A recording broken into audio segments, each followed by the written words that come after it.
सोच समझ लीजिएगा। A non uniform conducting wire is given in which current is allowed to pass through the wire, then पूछ रहा है which physical quantity will remain constant।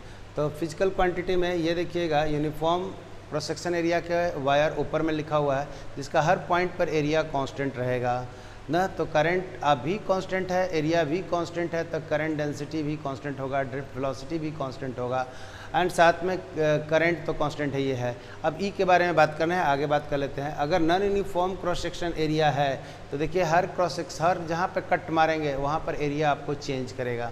तो current will flow constantly because amount of the current that is given from the outside that remain constant.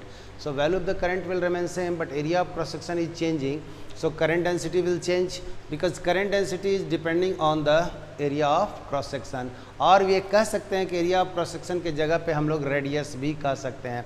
क्यों कह सकते हैं? तो हम लोग यहाँ से ऐसे कहते हैं आई बाई, ये देखिएगा पाई आर स्क्वायर, जे का मान ऐसे लिख सकते हैं। और each and every cross section पर हम लोग का एरिया चेंज कर रहा है, तो रेडियस भी चेंज कर रहा है और एरिया भी चेंज कर रहा है, तो करंट डेंसिटी भी चेंज करेगा। तो अगर रेडियस के साथ में इन्फॉर्मेशन मांगेगा तो अभी आप आराम से देंगे। अगला हम वीडी के बारे में कह दिए, तो VD drift velocity also depends on the area of cross section, so area is changing, so drift velocity will change. अब आगे आ जाइए, एक आएगा what about the electric field. तो इलेक्ट्रिक फील्ड के बारे में हम लोग बात करेंगे, तो उम्मीद करते हैं कि ये वाला मैंने कभी आप लोग को पढ़ाया है। ओके, याद आया कि ये इक्वेशन मैंने पढ़ाया हुआ है। तो J इज इक्वल टू, आपके पास वैल्यू लिखा हुआ है दिस, हम लोग लिख सकते हैं E इज इक्वल टू, बोलिए कि सर एकदम हम लोग को क्लियर है, तो 1 बाई ऐसे को लिख सकते हैं एंड दिस इज रो हो गया, और J को लिख सकते हैं I बाई A। बता दीजिए, तो electric field is also inversely proportional to the area of cross section. बोलिए आशी, बहुत सही। वेरिएबल, तो electric field is also variable, E field is also variable. उम्मीद करते हैं ये पॉइंट एकदम क्लियर हो गया होगा आप लोग को कि area of cross section constant रहेगा तब और वेरिएबल रहेगा तब। आगे हम आपको एडवांस जब पढ़ने लगेगा उस समय हम आपको सिखाएंगे कि ऐसा जो non uniform cross section area का रेसिस्टेंस कैसे निकालते हैं, क्या रो एल बाई ए कॉन्सेप्ट हम लगाते हैं। तो हम आप लोग ये जो पढ़ाया है ना, R is equal to rho L by A का कॉन्सेप्ट हम किसके लिए लगाते हैं। It is not true always if wire is of the nature of this. Okay, अगर आपका वायर इस तरह का है, it means area of cross section is remaining constant, then we will use this formula directly. If it is not constant like this once, अगर ये ऐसे हो जाए और ये ऐसे हो जाए तो यहाँ पर हम लोग ये फार्मूला डायरेक्टली नहीं लगाते हैं ना। अच्छे क्वेश्चन सब हैं, आप इसको पढ़ते रहिएगा। Is Ohm's law universally applicable for all conducting elements. My dear, इसमें भी मैंने डिटेल्स आपके बात कर रहा है, क्या ओम्स लॉ सभी तरह के कंडक्टिंग मटेरियल के लिए, कंडक्टिव एलिमेंट्स के लिए लागू है। If not, give an example of elements which do not obey Ohm's law. Hi hi, क्या बात है, ये तो मैंने पढ़ा रखा है। हाँ जी, बोलिए कि क्या मैंने ये आपको पढ़ाया है, क्या सभी तरह के कंडक्टिंग मटेरियल, ठीक है। इजी है सर, इजी है सर, बिल्कुल इजी है, इसी दिन के लिए पढ़ाया है। आसी आसी आसी, यस यस। तो हम लोग कहते हो आसान है ना, तो मेरे को मजा। नॉन ओहमिक, विवेक का भी आंसर आ गया, बहुत लोग का आंसर मेरे स्क्रीन पे दिख रहा है, तो मेरा पढ़ाना सार्थक हो गया। इधर 2 type of the material, conducting materials, ohmic and non ohmic. Those type of the conducting material which follow Ohm's law is called ohmics, and which do not follow Ohm's law, that is called non-ohmic. Okay, तो हम लोग कह देंगे कि all types of the materials are do not follow Ohm's law, ये तो कह देंगे। तो which type of example है, तो इलेक्ट्रोलाइट भी नहीं करता है, सेमीकंडक्टर नहीं करता है, तो एग्जाम्पल दे देंगे। ओहमिक का ना, ओहमिक कंडक्टर है और नॉन ओहमिक है। वैक्यूम ट्यूब है, जावेद सही लिख रहे हो, सेमीकंडक्टर है सही लिख रहे हो, इलेक्ट्रोलाइट लिख रहे हो, सब सही है। तो नॉन ओहमिक का एग्जांपल दे दीजिए। तो फटाफट 2 लाइन में हम बेसिक इन्फॉर्मेशन आपको दे देते हैं। Okay, type of the conducting materials में लिख देते हैं, जल्दी से आप लोग लिख दीजिएगा। Types of the conducting materials. Okay, ठीक है। Type of the conducting materials में इधर हम लोगों ने ये लिख देते हैं ओहमिक, एंड इधर लिख देते हैं नॉन ओहमिक, एकदम सब चीज़ लॉन्ग टर्म के लिए हम लोग याद करा दे रहे हैं। एक है ओहमिक और एक है नॉन ओहमिक। हमारे पास रूल है V is equal to I R and here V is not is equal to I R, या यूँ कहेंगे V is proportional to I and यहाँ से V is proportional to I 3/2। उम्मीद करते हैं कि ये वाला सब आपको रूल याद रहेगा और ऑब्जेक्टिव क्वेश्चंस आएंगे तो तोड़ फोड़ मचा देना है, राइट। ओम्स लॉ के बारे में अगर हम लोग बात करेंगे, ध्यान दीजिए, इसको I लीजिए या इसको V लीजिए और आपकी मर्जी, इसको V लीजिए कि इसको I लीजिए, हड़बड़ाना नहीं भाई, इस पर भी हम अभी थोड़ा पढ़ाने के बाद तोड़ फोड़ करेंगे। यहाँ से ग्राफिकल क्वेश्चंस आते हैं। एक्सिस को बदल दीजिएगा, स्ट्रेट लाइन के नेचर में कोई परिवर्तन नहीं होना है, स्लोप में खाली चेंज होगा, तो ये नेचर ही रह जाएगा ना, this is your nature. But यहाँ पर हमारे पास अगर ये ग्राफ खींचेंगे, ये इलेक्ट्रॉनिक्स में आएंगे, ये V है, तो दिस इज़ योर ग्राफ, ऐसे आ जाते हैं। यहाँ से हम लोग कहते हैं V प्रोपोर्शनल टू I 3/2। ये रूल होता है ऑब्जेक्टिव के लिए, फटाफट हम अब खिंचवा देते हैं ना। ध्यान दीजिए कि यहाँ ये सब कब बात कर रहे हैं, और कांस्टेंट टेम्परेचर पे माय डियर सब बात कर रहे हैं ना। We are talking at constant temperature, correct है। यहाँ से ऑल कंडक्टिंग, ध्यान दीजिए, मेटालिक वायर हम लोग कह देते हैं फॉलोज। ये कौन सा एग्जाम्पल दे देंगे, मेटालिक वायर का दे देंगे, ओके। कॉपर है, एल्युमिनियम है, आयरन है, जितने भी सब आएंगे ये सब, तो फेरस कोबाल्ट निकल, जितने भी ग्रुप ये सब आएंगे ये कंडक्टिंग में आ जाएंगे। और यहाँ पर नॉन ओहमिक में हम लोगों ने एग्जाम्पल दे देंगे सेमीकंडक्टर, ओके, इलेक्ट्रोलाइट्स, ठीक है, ओके। तो मोर देन एनफ आपके पास जानकारी हो गई इसके बारे में। ये ग्राफ के बारे में थोड़ा सा रुक करके हम बात करेंगे, इसमें बहुत अच्छे अच्छे क्वेश्चन बनते हैं, तो ग्राफिकल क्वेश्चन हम अलग से लेंगे। ध्यान दीजिएगा, आगे बढ़ें, यस। तो अगला क्वेश्चन है, C नंबर क्वेश्चन है। उम्मीद करते हैं ये पॉइंट पूरी क्लियर हो गया होगा। वैक्यूम, हाँ, डायोड लिखो, जितना भी सेमीकंडक्टर में ऑल सेमीकंडक्टर बेस्ड डिवाइस जितना भी है, डायोड ले लो, ट्रायोड ले लो, ट्रांजिस्टर ले लो, सब नॉन ओहमिक होता है माय डियर, चलेगा ना। इसीलिए हमने लिख दिया था सेमीकंडक्टर। या किसी को लिखना है कि वैक्यूम ट्यूब, लिखो भैया वैक्यूम ट्यूब, या लिखना है डायोड, लिखो ट्रायोड, लिखो, इसलिए कि all based on the concept of semiconductor. चलिए तो ठीक है, चलिए तो आगे ये पढ़ा चुके हैं। A low voltage supply from which one needs high current must have very low internal resistance, why. अगर लो वोल्टेज सप्लाई का कोई सोर्स है, ओके, और मैक्सिमम करंट चाहिए तो इंटरनल रेसिस्टेंस छोटा होना चाहिए, ये कह रहा है। एक्सप्लेन करो इसको, पढ़ा चुके हैं, कोई टेंशन नहीं लेना है। ध्यान दीजिए इसको, दिस इज C है, और आपके पास देखिएगा तो ये आपके पास लो वोल्टेज सप्लाई और ये internal resistance, and this is your circuit complete. This is E and this is R, this is your internal resistance and E electromotive force दिया हुआ है। Is it okay? ये कह रहा है कि अगर करंट हमको इस सर्किट से मैक्सिमम लेना है, if source of the power supply और current supply source is of low voltage, ठीक है, इंटरनल रेसिस्टेंस कम होना चाहिए, क्यों, मैक्सिमम करंट के लिए। तो देखो यहाँ से ये क्वेश्चन, फर्स्ट नंबर क्वेश्चन याद करो तो जो NCERT का हम फर्स्ट नंबर क्वेश्चन जो सॉल्व किए हुए हैं, I इक्वल टू, इस सर्किट में आपके पास क्या आएगा, E/R। I is equal to, इस सर्किट में इक्वेशन आप लोग क्या लिखिएगा, अगर ये EMF है और ये इंटरनल रेसिस्टेंस है तो I is equal to E/R, EMF बटे R हम लोग कर देते हैं।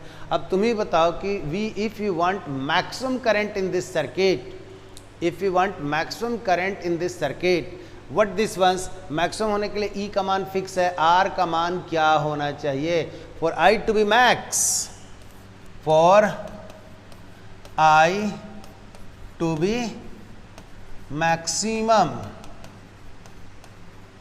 ओके, इंटरनल रेसिस्टेंस,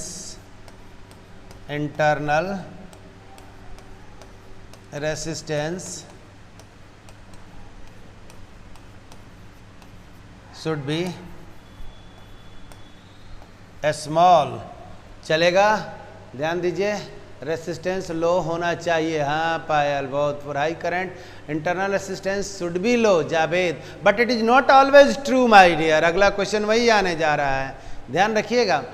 एंड हमको अगर करंट का मान मैक्सिमम चाहिए, ठीक है, तो इंटरनल रेसिस्टेंस लो होगा कब? जब ई का मान स्मॉल होगा, ईएमएफ का मान स्मॉल होगा तब ना। जो स्टेटमेंट लिखे it is not always true, ये बड़ा कमाल का क्वेश्चन है। आगे देखिएगा, हम जो पढ़ाई कर रहे हैं सो तो हमारे पास आंसर क्या आ गया कि that should R internal resistance R that should be small. ये हम लोग के पास में ये आ गया कि स्मॉल होना चाहिए। तो हमारे पास I max this is equal to E by R mean, ये वाला कॉन्सेप्ट है, करेक्ट है, ऐसा लिख दिए। लेकिन अगला क्वेश्चन को पढ़ो तुम लोग। अगर हाई टेंशन बैटरी है, हाई वोल्टेज सप्लाई है, तो चीज़ें बदल जाएगी। तो अगला क्वेश्चन यही डी नंबर लिखा हुआ है, और यहाँ पर कन्फ्यूजन होता है, तो आप लोग एकदम क्लियर रखिएगा ना कि कोई कन्फ्यूजन का चांस ना आवे। अगला क्वेश्चन है ए हाई टेंशन सप्लाई ऑफ से, हाई टेंशन सप्लाई या हाई वोल्टेज वाला ईएमएफ हमने ले लिया, उसी को हाई टेंशन कहते हैं। ये कह दिया it is of the order of 6 kilo volt. ये ई का मान कितना लिख दिया है? 6 किलो वोल्ट। इसका मतलब 6000 वोल्ट है। This is high voltage supply. आपको 220 वोल्ट आपके घर का सप्लाई है, छू दीजिएगा तो एकदम लाइट के स्पीड से पार हो जाइएगा इस दुनिया से उस दुनिया में। तो 220 पे ये काम होता है। यहाँ पर वोल्टेज आपको कितना लिखा हुआ है? देखिए तो 6000 वोल्टेज लिखा हुआ है ना। तो इसका मतलब हाई टेंशन बैटरी, इसी को हम लोग कहते हैं, या हाई वोल्टेज सप्लाई वाला सोर्स कर दिया।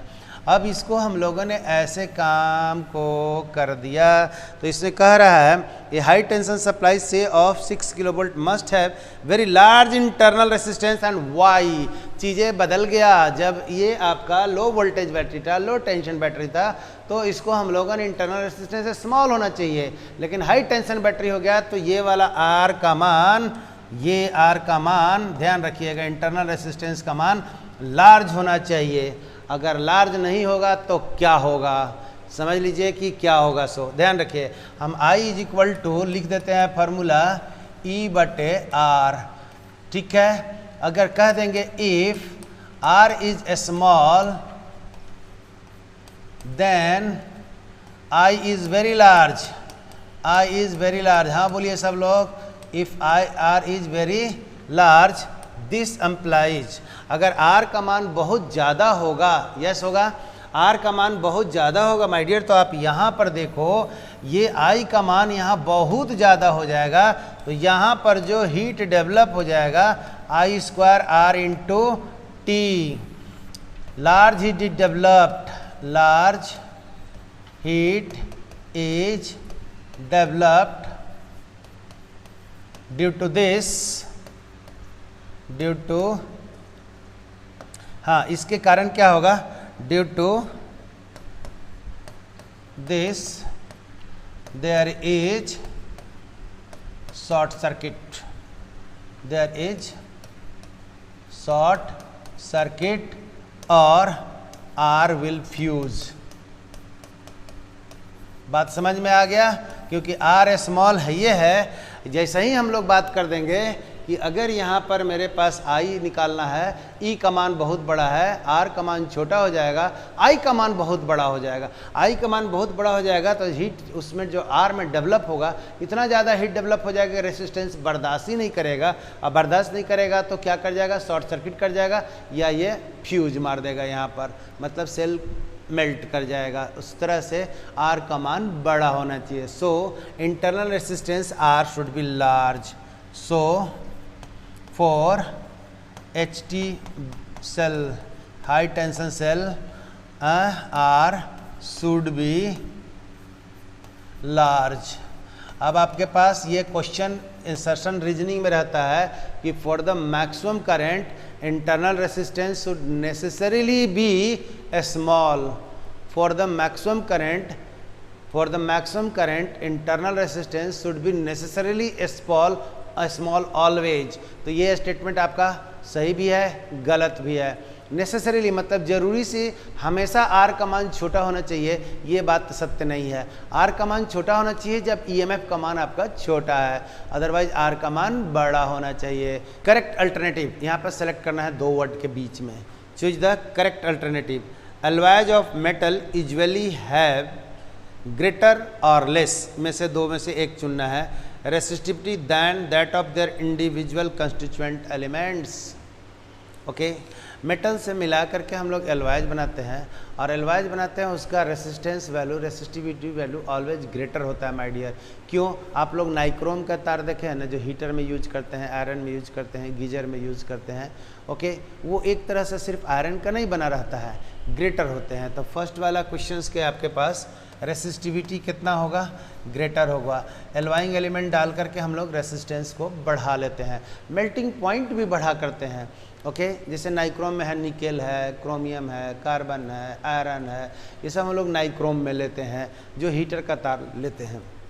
तो उसमें हम लोग कई को एलवाइंग एलिमेंट डालें। टारगेट क्या है कि resistance value high, so that if current will allowed to pass through that resistance, maximum heat will develop and melting value that should also भी हाई। ऐसा नहीं कि टेम्परेचर ज़्यादा होगा, हीट ज़्यादा पैदा होगा तो तुरंत मेल्ट करे। तो हमारे पास मेल्टिंग पॉइंट भी बढ़ा कर लेते हैं, और रेसिस्टिविटी की बात करेगा तो ज़्यादा होगा। नाइक्रोम को वायर आप एक एग्जाम्पल लिख सकते हैं, ठीक है ना, जो कि मोस्ट कॉमन एग्जाम्पल है। निकेल क्रोमियम है, आयरन है, कार्बन है, मैंगनीज है, उसमें हम लोग डाल देते हैं ना। ओके, आगे लिख लीजिए हम लोग, alloy usually have much lower और higher temperature coefficient of resistance than pure metal. ध्यान रखिएगा, इसमें हम लोग लोअर लेंगे। लोअर क्यों लेते हैं? तो जनरली रेसिस्टेंस जो, आप ध्यान से थोड़ा सा सुन लीजिए, जनरली सब रेसिस्टेंस, मेरे पास बहुत स्क्रीन पे बहुत करेक्ट रिजल्ट मेरे को दिख रहा है, और 20-30 लोगों का रिजल्ट पार कर जाता है आपके सामने से, तो बड़ा अच्छा लगता है। ओके, ठीक है, ये सब एनर्जी देता है विनय सर को ना। आप लोग का रिस्पॉन्स जो आता है ना, कि जैसे हमने क्वेश्चन बोला और रिस्पॉन्स आता है, तो that this my feeding, energy feeding है हमारे लिए ना, कि वही चीज़ तो खाते हैं आप लोग का जो मिलता है, सो फिर हम आपको दे देते हैं। तो यहाँ पर हम लोग ये कहते हैं टेम्परेचर कोफिशिएंट कांस्टेंट होना चाहिए। ध्यान दीजिएगा, जब कभी हम लोग कोई भी चीज़ को, डिवाइस को डिजाइन करते हैं, अगर वहाँ पर रेसिस्टेंस को यूज करते हैं, तो हम लोग का टारगेट होता है कि रेसिस्टेंस हमेशा कांस्टेंट रहे, अगर टेम्परेचर वेरी भी कर जाए तो। बट मेटल के केस में, अगर प्योर मेटल के केस में देखते हैं, तो resistivity varies as the temperature changes. तो हम लोग यहाँ एलवाई बना लेते हैं, कुछ कंस्टिट्यूएंट एलिमेंट डाल करके एक नया टाइप का मटेरियल बनाते हैं, सो दैट कि there is no considerable change in the resistance as the temperature changes. It means alpha का मान कांस्टेंट होना चाहिए। तो हम लोगों ने ये बोलते हैं RT is equal to R0 1 plus alpha delta T के बारे में बात करेंगे। ये वाला मान एलवाइंग एलिमेंट का कांस्टेंट होता है। ओके, तो कहीं कोई दिक्कत ही नहीं है। लोअर और हायर, या इस बात को हम लोग ये भी कह देते हैं कि वैल्यू हम लोग को क्या आएगा, तो लोअर आएंगे। ओके, कांस्टेंट रहेगा या लोअर रहेगा, ठीक है, लोअर। तो ये आपके पास लिखा है एलवाइज यूजुअली हैव, चॉइस में से लिखा हुआ है लोअर और higher temperature coefficient. Temperature coefficient का मान लोअर होना चाहिए, मतलब वेरिएशन ना के बराबर हो, या कांस्टेंट होना चाहिए। तो ये वाला जो कंडीशन माय डियर है, जनरली मीट नहीं करते हैं। ये जो हम लोग कहते हैं ना, ये आइडियल कंडीशन है, और nothing is ideal in the universe, इसीलिए हम लोग इस पे काम करके चलते हैं। आइडियली तो कांस्टेंट होना चाहिए, बट थोड़ा सा ना थोड़ा सा चेंज हो ही जाती है, इसीलिए कांस्टेंट की जगह पर लोअर और हायर की बात किया हुआ है। तो हम लोग ले क्या लेंगे, लोअर की बात करेंगे। अल्फा मान लोअर होगा तो variation of the resistance will be very very small, which is immaterial for us. Isn't clear है? अगला है the resistivity of alloy manganese in nearly independent of increases rapidly with increase of temperature. अब यहाँ से दो choice है, the resistivity of alloy manganin, manganin alloy है ना, आयरन मैंगनीज इसमें हम लोग डालते हैं, इसलिए नाम वहीं से आ गया है। मैंगनीन इज नियरली इंडिपेंडेंट और increases rapidly with increase of temperature. तो यहाँ पर हम लोग नियरली इंडिपेंडेंट की बात करते हैं। मैंगनीन है स्पेशल टाइप का एलॉय हम लोग बनाते हैं, नियरली इंडिपेंडेंट है जो कि टेम्परेचर से इंडिपेंडेंट होते हैं। स्पेशल टाइप का manganin is the special type, इसको याद कर लीजिएगा। ये जनरली टेम्परेचर से इंडिपेंडेंट मान करके हम लोग चलते हैं। और जो चेंज होता है, बोल तो रहे हैं चेंज होता है, इतना छोटा सा चेंज होता है कि उसको हम लोग नेग्लिजिबल मान लेते हैं। ओके, तो स्पेशल है, जबकि आयरन कॉपर जितना भी मटेरियल प्योर फॉर्म में लीजिएगा तो टेम्परेचर के साथ इसका चेंज करता है। बट एलॉय बनाते हैं हम लोग तो स्पेशल कैरेक्टर के लिए स्पेशल हम लोग को क्या डाल देते हैं, स्पेशल कैरेक्टर के ऑब्टेन करने के लिए हम लोग बेस मटेरियल में कुछ कुछ बाहर से थोड़ा थोड़ा अमाउंट में डालते हैं। और वो थोड़ा थोड़ा अमाउंट जो होता है ना, ये किसी मटेरियल का प्रॉपर्टी को ट्रेमेंडस चेंज करता है। आप ध्यान दीजिएगा, ट्रेमेंडस चेंज करता है थोड़ा थोड़ा।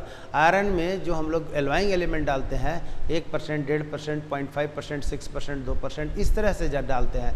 मतलब 100% अगर आयरन या कॉपर ले लिए उसका लेकर के एलॉय बना रहे हैं तो एलॉइंग एलिमेंट जो होता है बहुत कम मात्रा में हम लोग डालते हैं। कार्बन 2%, 2.5% डाल दीजिएगा तो बहुत हो गया ना, जनरली 1% से 2-2.5% के बीच होता है। उसी तरह से क्रोमियम डालते हैं, उसी तरह से मैंगनीन डालते हैं। आप लोग खाना बनाते हैं ना, तो खाना बनाते हैं तो खिचड़ी में हींग का छौंका 1 किलो से थोड़ी लगाते हैं, बस मिलीग्राम में लिया और हींग को और उसको छौंका मार दिया, देखिएगा पूरा मोहल्ला गमकने लगता है ना। तो आपके पास जिस तरह से होता है कि अगर बहुत अच्छा डिश बनाए हुए हैं, अगर उससे मज़ा किरकिरा करना है, अगर बहुत अच्छा डिश बनाया हुआ है मज़ा किरकिरा करना है तो ओनली 2 ड्रॉप मिट्टी का ऑयल, जो केरोसिन ऑयल बोलते हैं ना, खाली उसमें डाल कर उछाल दीजिए, आपका सारा मज़ा ही किरकिरा जाएगा। ओनली देखिए इतना बड़ा हांडी है, इतना बड़ा पॉट है, उसमें इतना अच्छा मटेरियल रखा हुआ है, उसमें ओनली 1 ड्रॉप और 2 ड्रॉप उसमें डाल देना है केरोसिन ऑयल। उसके बाद देखिए ना उसकी कहानी देख लीजिए, क्या मस्ती आएगा। ओके, तो आपके पास जैसे हम लोग थोड़ा सा चीज़ डाल करके ट्रेमेंडस चेंज कर देते हैं ना, ये वाला कैटेगरी एलॉइंग एलिमेंट का प्रॉपर्टी में ट्रेमेंडस चेंज होता है। और ये ट्रेमेंडस चेंज इलेक्ट्रॉनिक्स में देखिएगा कमाल हो जाती है, इजेंट। तो ये छोटा छोटा चीज़ जो होता है ना, गजब का इफेक्ट ला देता है और उसी इफेक्ट पे जानता है। आपका इतना बड़ा बॉडी है, आपने कोरोना वायरस का टीका देखे है ना, 1 मिलीग्राम 2 मिलीग्राम का इंजेक्शन है, मतलब इतना सा चीज़ है, टप से मारा पार। ओके, बट इतना सा बॉडी को कंट्रोल कर रहा है। देख लीजिए कि आपका 80 किलोग्राम, 50 किलोग्राम, 60 किलोग्राम का है, उसमें मिलीग्राम में आपका थोड़ा सा दवाई मार देते हैं, कहानी ख़त्म। अगर थोड़ा सा इंजेक्ट कर देंगे जहर को, इतना सा ना, बिच्छू का जहर देखते हैं ना कितना होता है, बिच्छू का जहर मारता है आदमी बेहोश है। सांप डंक मार दिया, काट दिया तो फिर क्या हो गया, खत्म कहानी। बट कितना जहर जाता है, मिलीग्राम में जाता होगा। और मिलीग्राम का इफेक्ट देखते हैं ना, पूरा बॉडी का 60 किलोग्राम का बॉडी सफाया।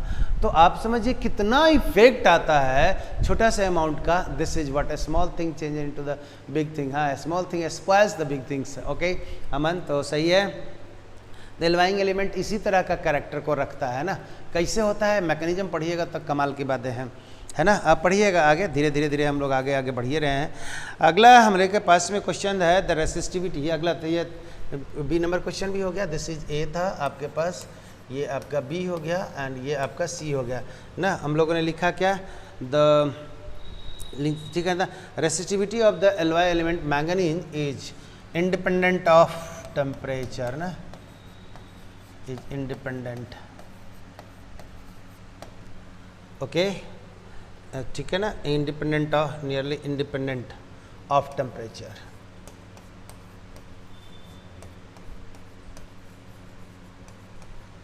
ओके, किसका, resistivity of manganin, resistivity of manganin.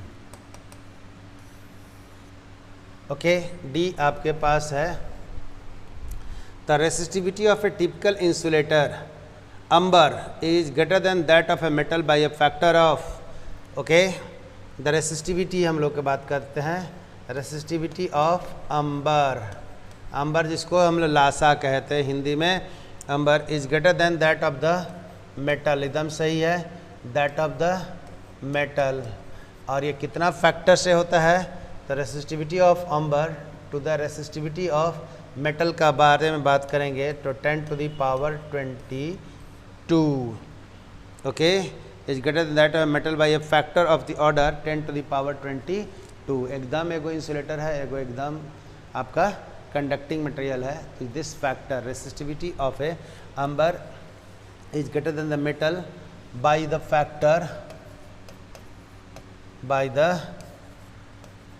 Factor, कितना, 10 to the power 22। बोले जी ये क्लियर हो गया आपको? यस, फिर तुम बढ़े चलो, जल्दी से बोलिए कि सर ये वाला क्लियर होगा। 3.13 पे अब आ जाइए। यस यस, हाँ जी। तो ये छोटे छोटे था क्वेश्चन बट आपके लिए है, और ये सब हमने कॉन्सेप्ट में देखिए सब पढ़ाया था, याद है ना? इस कॉन्सेप्ट में हम सब बात को बोले थे, क्योंकि जो भी आपका यहाँ पर है वो बात को हम लोग ले करके पीछे में पढ़ा देते हैं। आगे ये 3.13, ठीक है ना, जो रिलेटेड है सबको हम लोग करते चले जाते हैं। 3.13 में आइए।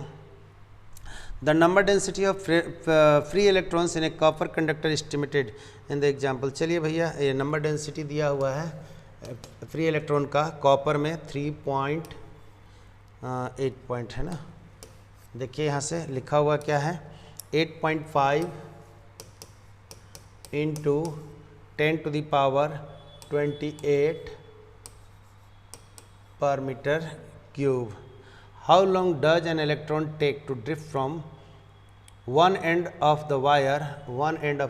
ले भैया हमने वायर को बना दिया, ये देखिए one end of the wire। कितना लंबाई दिया हुआ है? L = 3 मीटर दिया हुआ है। करेक्ट है? जैसे जैसे कह रहे हैं माय डियर वो सब हम लोग काम कर देंगे। एक एंड से दूसरे एंड तक, ये पॉइंट है A और ये पॉइंट है B। देखिए दो एंड हमने बना दिया।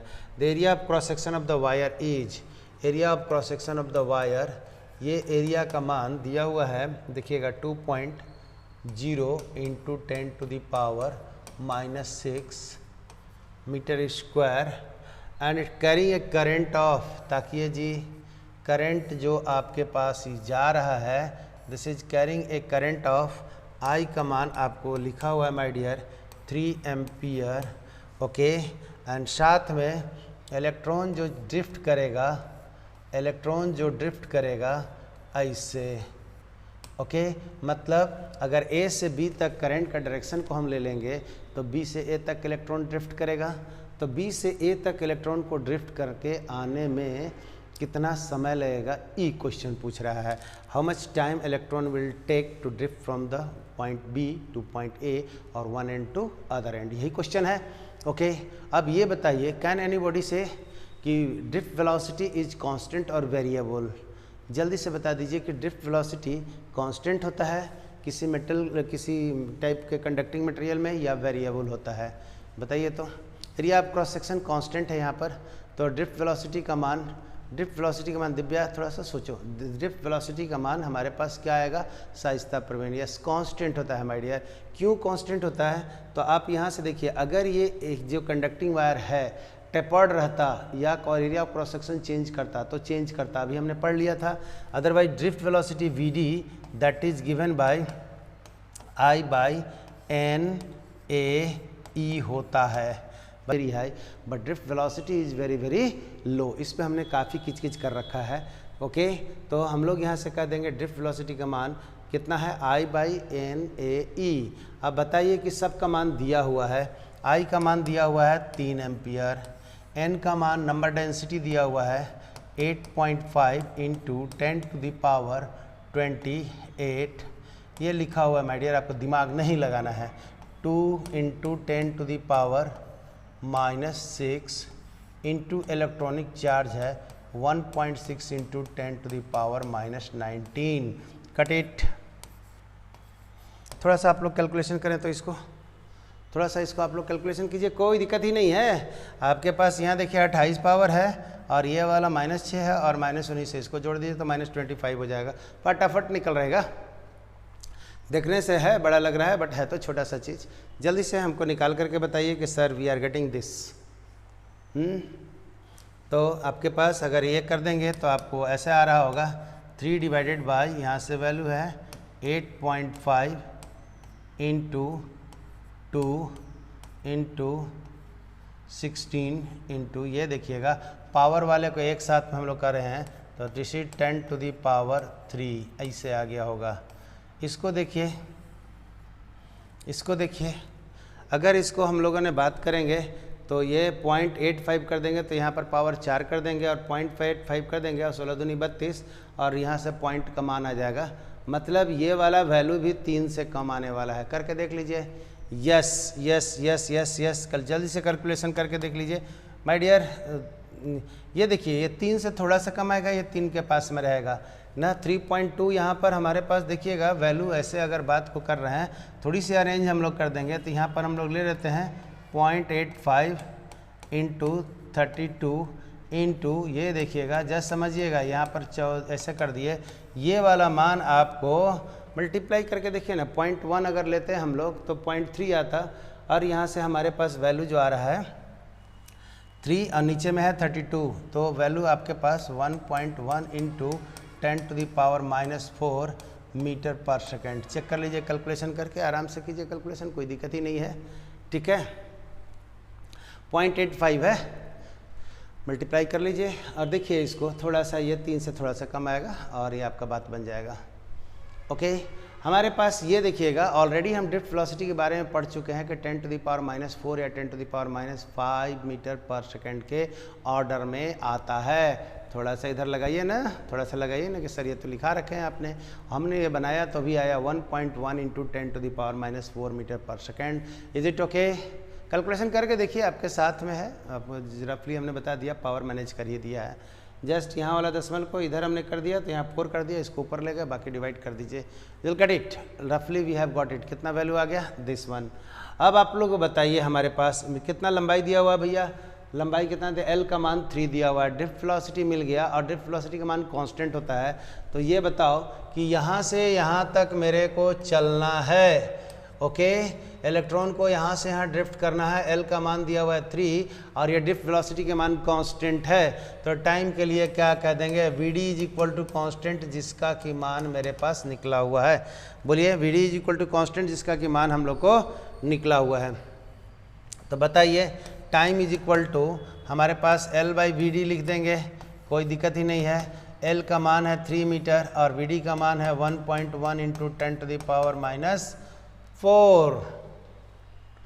बोलिए, दिस इज द वैल्यू आपके पास में है। तो अगर ये मान को हम लोग लिखेंगे, ज़रा समझिएगा, तो 3 डिवाइडेड बाई 1.1 गुने 10⁻⁴ second, that is your result. और अगर इसको लिखना चाहेंगे तो हमारे पास डिवीजन कर देंगे, 30 में 11 से डिवाइड कीजिए तो हमारे पास क्या है, 2, 22, कितना 8.07, ये देखिए तो 77, ये कितना है 3, ये 0 है और 2, या दिस इज योर आंसर। आपके पास ये आ रहा है 2.72 इंटू 10⁻⁴ सेकेंड। ये हमारे पास रिजल्ट आया। 3 मीटर चलने में इतना सेकंड लगेगा, आपको सेकंड कह रहे हैं तो आपको लग रहा है 2.7 इंटू 10⁻⁴, बहुत अच्छा, प्रेटी छाई हुई हो तो बहुत अच्छा, वेल डन। 2.7 हम लोग ले लेते हैं, 2.72 निकाला और 10⁻⁴ है, ये मेरे पास सेकंड आया। तुम लोग ये सोचना सेकंड में कह रहे हैं तो लग रहा है सर ये तो छोटा सा बात है। यस, अगर इसको आवर में निकालिए तो 7.5 घंटा, जावेद आवर में निकाल दिया है। चलिए आवर में निकाल के देखिए। यस, तो हमारे पास देखिए 3 मीटर लंबा तार में इलेक्ट्रॉन को ड्रिफ्ट करने में 7.5 घंटा 7.5 आवर हो जाते हैं। कैसे? तो यहाँ से देखिएगा 2.7 इंटू 10⁻⁴ सेकेंड में है, घंटा में बदलने के लिए हम लोग 3600 से डिवाइड कर देंगे, तो आप कर देंगे 2.7 इंटू, ये देखिए हम लोग ऐसे काम कर दिए एंड दिस इज 3600 है, ये उड़ा दीजिए, उड़ा दीजिए, ये उड़ा दीजिए, उड़ा दीजिए, तो आपके पास वैल्यू आ रहा है 270 30 और 9 चौके 36, आपके पास देख लीजिए 7.5 आवर। अब वाह, सोच लीजिए कि 3 मीटर को चलने में इतना घंटा लगा, तो इलेक्ट्रॉन दौड़ रहा है कि सो के चल रहा है, हाँ, इसी को कहते हैं ड्रिफ्ट करना। आई सपोज कि आपका फंडा क्लियर हो गया होगा। हाँ बोले जी, बोला थम्स अप लगाइए तो अच्छा लगेगा। क्लियर हो गया? क्लियर हो गया? जल्दी से बोलिए कि yes sir, it is okay. Yes, तो आपके पास कॉन्सेप्ट हो गया, जो डेटा हमने लिखा हुआ था वो डेटा का यूज भी हो गया है ना। आगे नेक्स्ट लिख लीजिए 3.11। It's good question, it's good question. धीरे धीरे हम लोग सब कॉन्सेप्ट लेते हैं। आगे वाला लेक्चर जो हम लोग बी राउंड में जब क्वेश्चन जहाँ तहाँ से बनाएंगे ना, उस समय आपको लगेगा अरे वाह ये तो यार दम ही नहीं होता है, बेकार के लोग डरा के रखते हैं कि ऐसा कंपटीशन है वैसा कंपटीशन है। कोई डरने वाली बात नहीं है, जस्ट थोड़ा सा हाथ को बनाना है और अपने भी बनाना है क्वेश्चन को। ओके नेक्स्ट लिखिए, आपके पास 2-3 क्वेश्चंस और भी हैं, फिर आगे पढ़ाएंगे तो फिर और ले लेंगे। 3.11 और ये बना लेंगे हम अभी, थोड़ा सा सेल कम्बिनेशन एक चैप्टर हम अलग से पढ़ाएंगे ना। उसके बाद HC वर्मा में जो सर्किट दिया हुआ है ना, यूं यूं यूं करके अपने आप निकल जाएगा, जुबानी निकलने लगते हैं। सर्किट थोड़ा टेढ़ा टेढ़ा दिया हुआ है, सेल को पैरेलल में जोड़ दिया है, सेल को सीरीज में जोड़ दिया है, सीरीज पैरेलल दोनों में जो दिया है, सेल का कम्बिनेशन ये NCERT में हटा दिया है, बहुत न के बराबर है, लेकिन वहाँ पर रखा हुआ है और IIT पूछती है, नीट पूछती है, तो हम इस पर थोड़ा सा सर्जरी करेंगे ना। Combination of the cell either in parallel or in series or in the mix, जैसे रेसिस्टेंस के बारे में पढ़ लिए थे। ओके तो क्वेश्चन यहाँ पर है storage battery of EMF 8 volt. Storage battery देखिए जी, स्टोरेज बैटरी है। Okay storage battery of EMF कितना है 8 volt. Okay and internal resistance देखिए जी, जैसे जैसे कहेगा ना वैसे वैसे आप लोग काम करते चले जाइएगा, यही सवाल लगाने का मतलब है। दिस इज 0.5 ओम और लिखेंगे पहले सिंबल से, लिखेंगे पहले सिंबल से, बाद में डेटा को रख देते हैं, ये तरीका है। Is being charge by A, is being charge by A 120 volt DC supply. चलो भैया is being charge by the, तो चार्ज बाई तो हम लोग इसमें करंट को दे रहे हैं, तो करंट दे रहे हैं तो ये कहीं ना कहीं करंट इसमें ऐसे आ रहा होगा। ये कितना वैल्यू है 120 वोल्ट सप्लाई से हम लोगों ने चार्ज कर रहे हैं। Supply using A series resistor of, using A series resistor of, using A series resistor of ले लिया 15.5 ओम, 15.5 ओम। What is the terminal voltage of the battery during the charging? Okay ऐसे हमने सर्किट को कंप्लीट कर दिया। ओके अब आइए क्या क्या सवाल है सो लिखिए, पढ़िए क्वेश्चन को। Okay what is the purpose of having a series resistance in the charging circuit. चलिए पहले इसको बना लीजिए, ये हम लोगों ने मान को लिख देते हैं तो मेरे पास काम बन जाएगा। This is your R and this is your V। ऐसे आप लोग सर्किट को बना लीजिए। देख लीजिए स्टोरेज बैटरी है, ये समझिएगा कि आप लोग जो फोटोग्राफी में जो सेल छोटा सा यूज करते हैं या कहीं भी छोटा सा बैटरी जो हम लोग रिचार्ज कर लेते हैं, ये वाला ले लिए हैं और ये बाहर से हम चार्ज करने वाले सोर्स को ले लिए हैं और दोनों का इंटरनल रेसिस्टेंस दिया हुआ है और हम लोग को ये निकालना है कि what is the potential V का मान क्या होगा। ये जो मान हम लोग लिखे हुए हैं तो वैल्यू हम लोग निकाल लेते हैं कि करंट का मान क्या होगा, करंट का मान क्या होगा। तो ये बता दीजिएगा हमारे पास में कि कैसे कैसे हम लोग काम कर देते हैं, तो कोई दिक्कत ही नहीं है।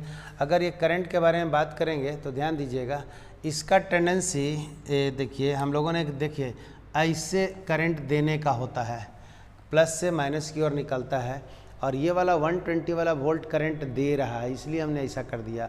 हम सर्किट डायग्राम ऐसा को आपको मन में करेगा कि सर ऐसे वाला काहे नहीं खींचे, आप ऐसे खींच देते तो क्या दिक्कत था, आपको क्या कष्ट था, आपने ऐसा क्यों नहीं खींचा। आप ऐसा सोचिए, अगर ऐसे खींचते माय डियर तो आपके पास क्या होता कि करंट यहाँ से निकलता, करंट यहाँ से निकलता, करंट यहाँ से, करंट यहाँ से, करंट यहाँ से, तो चार्जिंग हुआ क्या, प्लस से करंट लेते हैं तो ये करंट निकलने वाली बात हो गई ना, तो ये तो डिस्चार्जिंग वाली बात हो गई।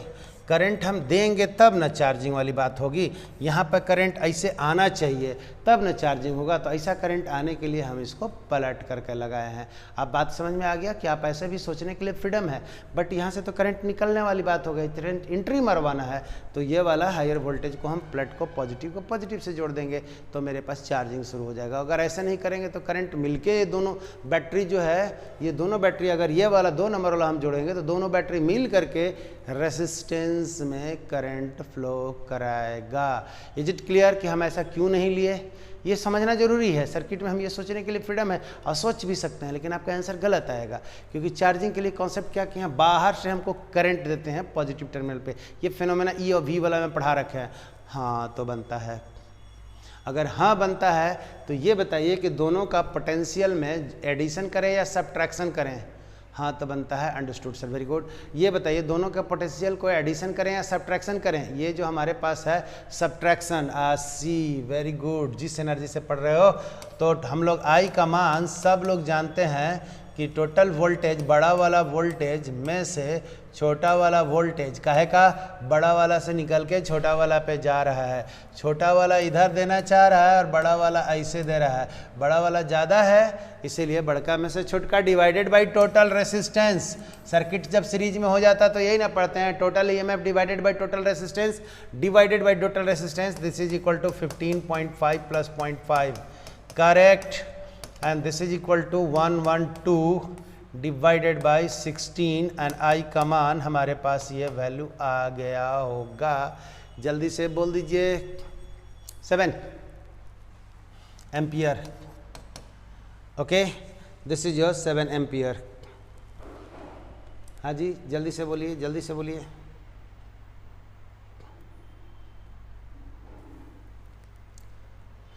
सेवन एम्पियर आंसर, बहुत सही।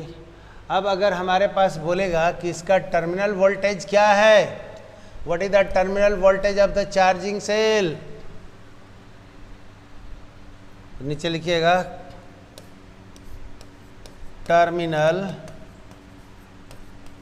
Voltage of the cell getting charged. Okay, ये वाला मान पूछ रहे हैं, ये वाला मान आप लोग बता सकते हैं कि ये वाला मान कितना होगा। चार्जिंग वाला कंडीशन आपको बताए हैं कि नहीं बताए हैं कि E प्लस IR को भी कहते हैं। बोलिए अंसारी कहाँ बोले हैं, काहे ला झूठ झूठ बोल रहा है, ऐसा बोलिए ना, बोलिए बोलिए, तड़ाक से मारेंगे एकदम। हाँ, चार्जिंग वाला कंडीशन आपको बताए हैं ना कि E का मान V से बड़ा भी हो सकता है, छोटा भी हो सकता है, राइट, बराबर भी हो सकता है। तो यहाँ चार्जिंग का केस है, देखिए सवाल आ ही गया मेरे पास। चलो तो चार्जिंग का केस में V is equal to E plus IR होगा। तो ये वाला मान 8 है और I का मान 7 है और ये वाला मान 0.5 है। This is 8 plus 7 × 35 eight this is equal to 11.5 volt. This is your terminal voltage, that is your result. ताकि दिस इज योर रिजल्ट। खुश हो जाइए और मुस्कुराइए। यस, अब कुछ आगे सवाल लेते हुए फिर आगे कॉन्सेप्ट में, तो अगले दिन पहले कुछ और पढ़ाएंगे, फिर कुछ सवाल है, एक दो सवाल और बचा हुआ है जो हम लोग उठा लेंगे बीच में ही। करेक्ट है? यस। तो उम्मीद करते हैं कि ये वाली सारी पॉइंट आपको बहुत सारे चीज़ क्लियर हो गए होंगे एंड आगे राउंड में और भी क्लियर होगा, ये मेरा मानना है। और आप लोग थोड़ा सा कॉपी को पलटते जाइए। चलिए तब तक के